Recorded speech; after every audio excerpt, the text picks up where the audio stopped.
என் மருமகளுக்கு இன்றைக்கி பிறந்த நாள். என் தம்பி காலையிலே ஃபோன் பண்ணி, அக்கா பாப்பாவை கூட்டிக்கிட்டு அங்கே வரட்டுமா, அப்பா அத்தாவோட சேர்ந்து கேக்கு வெட்ட ஆசைப்பட்றேன்னு.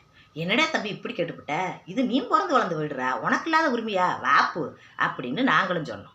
சொல்லி வெகு நேரமாகுது, ஆளை காணோம். என்ன பம்பிட்டு நேரம் ஆச்சு, ஆளை காணோம் என்னன்னு கேட்போம்னு ஃபோன் அடிச்சு கேட்டால் என் தம்பி ஒரு வார்த்தை சொல்கிறேன். என்ன தெரியுமா சொன்னேன்?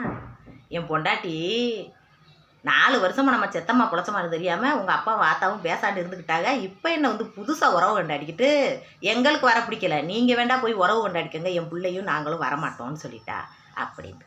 அவளுக்கு ஒரே ஒரு விஷயத்த சொல்லிக்கிறேன். அடியே 20 வருஷமாகி என் தம்பி யார் எவர்னு தெரியாமல் வாழ்ந்து வளர்த்து வாழ்மையாக்கி விட்டோம்.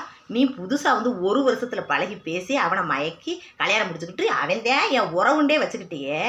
அதே மாதிரி தான் 4 வருஷமாக கோவத்தில் இருந்துடுறாங்க. இப்போ கோவம் தெரியக்கூடாதா? மக்களே, என் மருமகளுக்கு கோவத்தில் வாழ்த்து சொல்லலை. நீங்கள் எல்லாரும் பிறந்தநாள் வாழ்த்து சொல்லிடுங்க. நல்லா ரெடி மருமகளே, பிறந்தநாள் வாழ்த்துக்கள் ரெடி.